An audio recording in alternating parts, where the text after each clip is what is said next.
মধ্যপ্রাচ্যের সংঘাতে দেশে অনিশ্চয়তার প্রেক্ষাপটে জ্বালানি সরবরাহ সচল রাখতে বিকল্প উৎসের দিকে ঝুঁকছে বাংলাদেশ।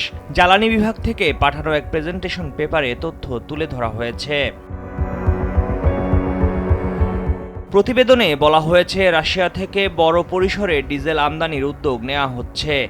এ বিষয়ে যুক্তরাষ্ট্রের কাছে নিষেধাজ্ঞা শিথিলের প্রস্তাব পাঠানো হয়েছে এবং এতে ইতিবাচক সাড়া পাওয়ার আশা করা হচ্ছে।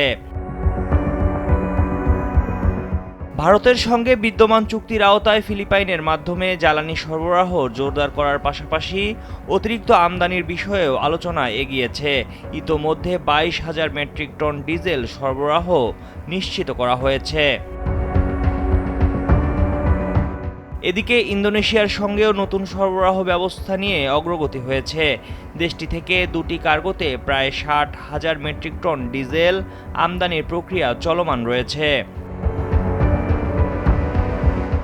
এছাড়া Singapore, Malaysia, Nigeria, Azerbaijan, Kazakhstan, Angola, Australia ও যুক্তরাষ্ট্র সহ বিভিন্ন দেশ থেকে জ্বালানি আমদানির বিষয়ে আলোচনা এগিয়ে নিচ্ছে সরকার। পাশাপাশি হরমুজ প্রণালীর অনিশ্চয়তা মোকাবেলায় জ্বালানি তেলবাহী জাহাজের নিরাপদ চলাচল নিশ্চিত করতে ইরানের সঙ্গে কূটনৈতিক যোগাযোগও চলছে বলে জানানো হয়েছে। ডেস্ক রিপোর্ট, সময়ের আলো।